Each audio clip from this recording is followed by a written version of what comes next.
Hey traders, just want to do a static video on XRP to BTC, Litecoin to BTC, and Ethereum to BTC, just because I don't even know the last time I did a 2 Bitcoin pair static video, and these assets have been in bear trends for about a year or so. And, I guess a couple of them are doing things in terms of just breaking out of those really nasty trends. They haven't done everything that an asset needs to do to get a trend reversal, but they've done one thing.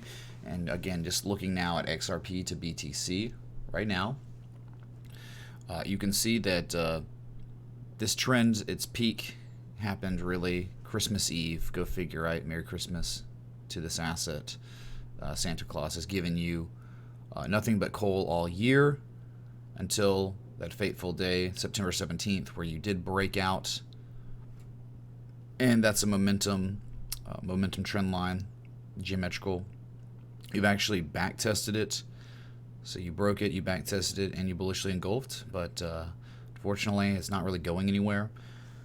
It doesn't look that great right now, like in the short term. Like if you just look at the oscillators, if you look at the moving average, I mean, I don't even know if you're above the. I know you got above the 20. Not sure if you got above the 50. And when you're talking about trend reversals, it's good to look at your momentum shifts, your moving averages. I'm saying like moving averages can help you see a momentum shift at the very beginning. And I'm talking about when you get those crossovers. Like for instance, we did get a bullish crossover where your 20 moving average bullishly crossed over the 50.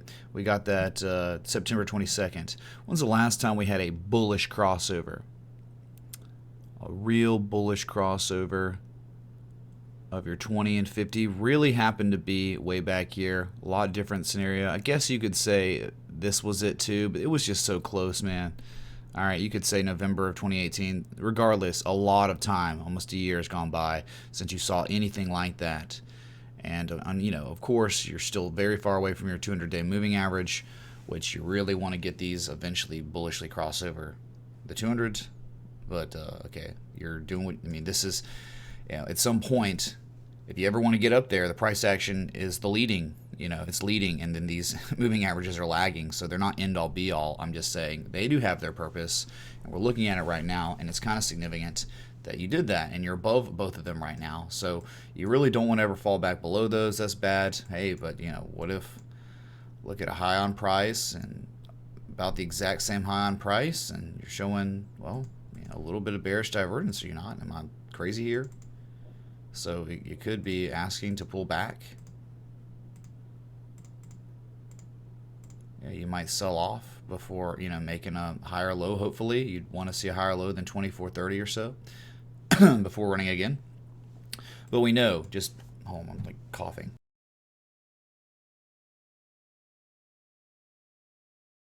We know that if this was the bottom, which we don't know that for real yet. I mean, you got to get closer to a 23% retrace on your Fibonacci, which is exactly where the 200-day moving average is, 43.32. You get closer to that, we'll get a better sense of if this is a valid anchor point for our major Fibonacci and I'm talking from the height of the structure that you've just broken out of to the low point. If you were to just make a common retrace, targets in time, 5,551 all the way up to 7,521. And this is the same type of analysis I would do on any asset, on any traditional market or crypto. And this was the exact same analysis I gave on Ethereum and Litecoin way back last year. Let's just say it was January, early February of 2019, when these assets and the US dollar pairs broke their downsloping structures, and it was just the beginning, and it took time. But one of the, the beginning of the golden zone was hit on those assets. Litecoin's golden zone got hit, so did Ethereum's. Ethereum, I think, only hit maybe a 382. But either way, this is how it starts. And things seem crazy now, these targets, but this is how it goes, man. You just common retraces. You run up, you hit one of these, you dump again. You hit it, you dump again. You hit it, you dump again. All right, so maybe in the short term you might pull back because of the divergence kind of on both oscillators on the daily, but you stay above the 20 and the 50. The bullish crossover, very significant. I hadn't seen one of those since November of last year, and the real one wasn't, it's been over a year since the real one, right, where you broke this downtrend. Once you broke this, you were off, man. Anyway, that's when you form that rising wedge. Okay, so that's XRP to BTC. Let's go to Litecoin to BTC. Trying to be as, excuse me on this. Yeah. So, I think there's a much larger channel you're stuck in right now, and it's on log scale. But I want to just show you, forgetting the crazy impulse here. Just look when the consolidation started. All right, so I chose was it anchor point 1 and 2 on the top, and then 3 on the bottom.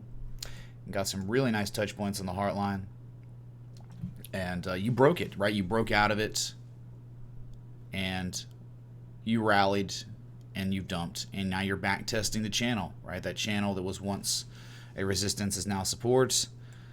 But I just don't know, man. I think this area, 69.22, is extremely important, and you're not really, I mean, maybe you're forming an ascending triangle or something, but you are not, like when you did break the 20 and you broke the 50, you couldn't sustain above it. So you're back below both moving averages. Terrible, man. Look how far away the 200-day moving average is.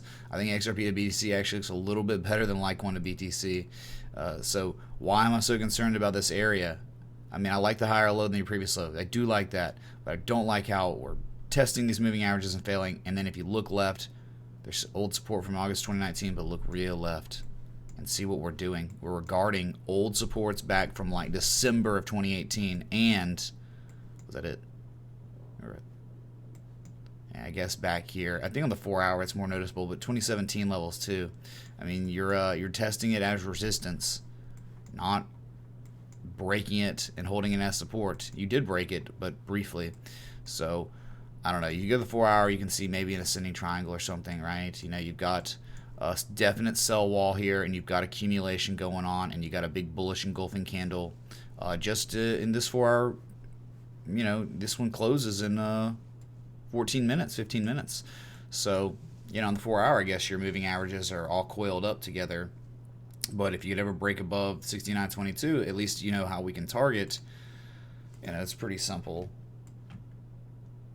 There you go. Here's a target for Litecoin to BTC, 73.55, 100% measure move. But, you know, Bulkowski talks about ascending triangles that he researched normally only hit about 70% of their measure moves. So we're talking like 7,200 or so. That would be the kind of the target. But remember, you know, like you were just in a very, very long-term downtrend.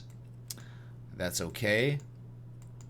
You're out of it. I mean, you're in a downtrend, and I'm just saying that because you're not making higher highs than your previous highs, right? I mean, you're not yet. Now, you are making higher lows, which is great, but, I mean, you really are going to have to eventually break above 81.05. Then after 81.05, you're going to run up to 99.54. You have to break that, and you're going to have to consistently keep breaking the resistances, back testing them, running against the next ones, breaking them, and that's how trends are formed, okay? So that's Litecoin to Bitcoin.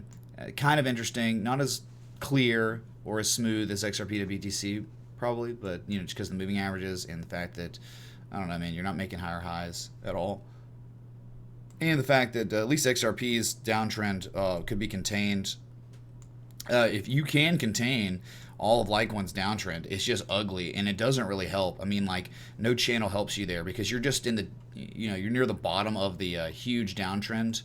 I'm talking like you saw it at the beginning where it was like anchor point 1 and 2 and then 3 on the bottom. It's just like you're just, you know, doesn't help us. We know here this was a structure developed from June to September, and you're out of it now. So again, you might get retraces at least from this high point to low point, common retraces. Okay, so anyway, sometimes look at these in log and stuff. So. Okay, this one's interesting, right? Yeah, this was range bound for a while. I've been looking at it in log scale, and you're kind of double topping really bad right now. Let me get rid of this. Sorry, shouldn't be visible. Jeez, see how on the daily you were showing bullish divergence, and it played out. That it did. But as you can see, I mean, is that not a clear as day double top and potential harmonic developing? X, A, B, C, D. Way down here.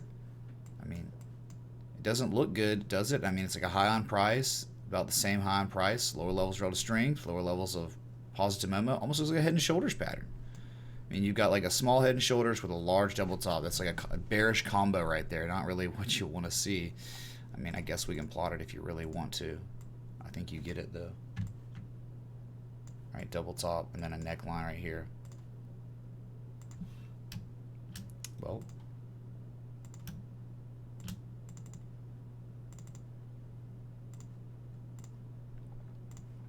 oh yeah. So you get it. A measured move to the downside could be awful, but then at the same time, you've got like a small slanted head and shoulders that you've broken already. You broke this neckline right here. You're trying to hold on to the 50. I mean, a small measured move at this pattern, you know, not big at all. So could bring you down to 20,150 sats, right? And that's okay, but you'd think that it could go much further. I mean, there's just so many ideas, and none of them really are pointing to the upside of this situation, even though it could be wrong. See, I think it retraced a little too much to be a harmonic, but either way, right, you'd just be looking like something like this. All these ideas, whether it's the double top or the slanted head and shoulders, whether it's the bullish type of Gartley or something, are all saying lower before higher, and that's okay. So, and the divergence also screams lower. Okay, so go to the daily real quick. Yeah, so I was just looking at it in log scale. In log scale, you are nothing, dude. You haven't broken anything, man. It was like the range was there, and the Momo shift trend line breakout. You're approaching it. You're getting closer and closer to it, and it's very nice that you had a bullish 2050 crossover here. But again, I just look at the divergence is so gnarly right now on Ethereum high, about the same high, lower levels of relative strength. I mean, yeah, it does seem like there is a good chance that a sell-off. I mean, the market is telling us, or the chart's telling us, that there's a higher probability you'd sell off first before running again if you did. All right, and just remember the trend is your friend, and the trend is definitely down sloping. All right, so I would think that in time you would eventually run up and hit 25,000 sats, which is an old support, would probably be regarded as resistance. I don't think you ever back tested it here when you broke it and fell all the way down to, you know, all-time lows just last month, 16,180 or so. All right, so double top looks like lower prices maybe first, and if you could somehow make a higher low than your previous low, maybe you could run again, and maybe just maybe you could break this Momo shift trend line, break above 25,000. First target you're going to have to really break and hold above is like 34,000. Okay, I mean that's overhead resistance, and then the major overhead resistance is 41,781, and that's just like you've over doubled in value by the time you ever get to any kind of important resistance to where your trend might reverse. That just shows you how much technical damage has been done to this asset over a decent amount of time. It's awful, man. It's awful. Since February, January, think about it, you were at all-time highs of pretty much 124,000 sats, and now you're down to 16,000 sats, or you were anyway. I mean, you're up a little bit, but barely. Very close to those 52-week lows, all-time lows. So just want to look at those three jet traders. Just wanted to, why not? Who cares? It's slow on Bitcoin. People don't care enough about stocks. So no one's going to search for me, I'm not going to, what is it, Office Depot or Johnson & Johnson. Just no one looks for that stuff for trading. Okay, so we'll keep it crypto for y'all. And we're looking for reversals. I mean, these things get so beaten down for so long eventually. And the market cap is just so illiquid now. It just seems like the lower the market cap goes, liquidity goes, the lower these prices go, the easier it's going to be for someone to move the meter to the upside. So we're going to at least, I guess, keep our eye on it, and maybe it could happen one day. Hey, despite the crowd, we talk about the Bitcoin pairs. We made some really nice trades before Bitcoin took off in February. All right, we had a lot of fun for 2-3 months. I think it was December and January, maybe not really November. November was terrible. That was when the crash happened. But again, they were definitely set up. So we're going to keep looking. Not going to give up on it, even though we don't like it, because it's really inefficient. You got to make 4 trades to be completed, from the US dollar tether to Bitcoin, from Bitcoin to the S coin, from the S coin to Bitcoin, from Bitcoin to the US dollar. Very inefficient. Okay, so that's why, another reason why it's just not that great. So, all right, if you enjoyed the static video, hit that like button, that bell, that sub. Please leave a comment in the section below, not the description. I go live 6 p.m. Eastern, 11 p.m. Eastern. So until next time, respect the TA.